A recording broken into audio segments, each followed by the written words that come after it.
Number 3. So, this incident happened to my mom before she had me over 20 years ago. She worked at a local pub. The pub mainly catered for fishermen as the town is on the coast of Western Australia, so she knew most of the people who would come in for drinks or for some food.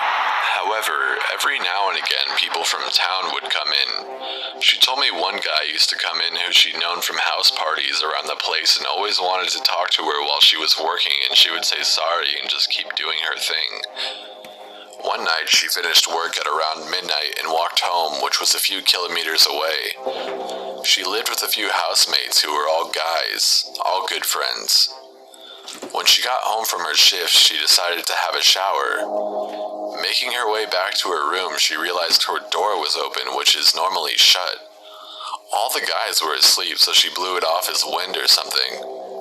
She laid down in bed to go to sleep, but something didn't feel right, and for reasons she can't explain to me, she felt the need to look under her bed. What she saw under the bed was the guy from the bar who had followed her all the way from her work. She tells me that she just stared at him for ages and he didn't move. He didn't even breathe, to the point she thought he was dead. She went out of the room calmly and went to one of the guys' rooms to tell them that she had a dead guy under her bed.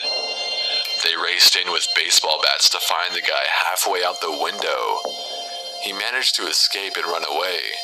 The police were called, and because they all knew who he was, the cops picked him up the next day. The thing that bothers me the most is what his intentions were with my mom that night. Asshole got a fine and was never allowed back into town. Too soft in my opinion. Number 2. I was once going back to my dorm, which is off campus, by bus. This toy. The bus doesn't go directly to my dorm, so I have to walk a half mile to get home. One day I was coming home late, maybe 10:30 or 11, after hanging out with friends for the afternoon. It was late fall, so it was long dark by now. I usually walk home with one of my dorm mates, but she had decided to stay home that night.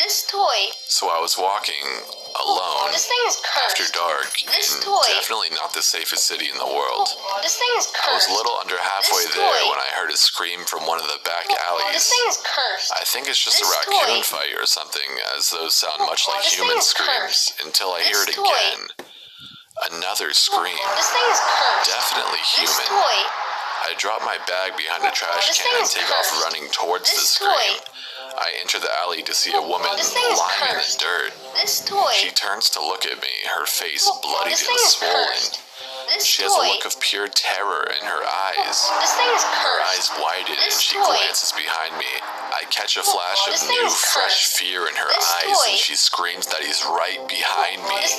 Without even thinking about it, I grab the lid off the trash can next to me and swing around, smashing a man at least 6 inches taller than me and 70 pounds heavier, clean in the head. He falls to the ground, knocked out. I see that an 8-inch knife with a huge blade falls from his hand. I called the cops and stayed with the woman until they arrived. I never saw either the man or the woman again. I take a taxi at night now. Number 1. My name is Ned. I am 33, soon to be 34 years old, and I'm the only child of Ted Bundy survivor Carol DeRanch. Her story takes place on November 8th, 1974, in a Sears parking lot in Salt Lake City, Utah. She was out shopping when a man claiming to be a police officer approached her, saying that her car was stolen. He asked her to go with him in his car to the police station for questioning. Whilst they were driving, the man handcuffed her and tried to kidnap her. The problem was that the man, now known as Ted Bundy, had accidentally only cuffed one hand, leaving her free to escape by jumping out of the car. Ted frantically drove off. Unfortunately, later that night, another young woman named Deborah Kent, the same age as my mom at the time, 18, was raped and murdered by Bundy. My mother was present at his 1979 trial, becoming a damning piece of evidence against Bundy.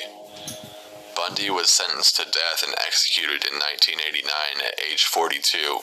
My mother has never forgotten the experience and was always adamant about keeping me safe as a kid, as she knew of the dangers of the world. She finally told me when I was 16, after I had seen a documentary on TV about Ted Bundy. She has moved on from the experience, but always has it in the back of her mind that you shouldn't trust anyone based on who they say they are. God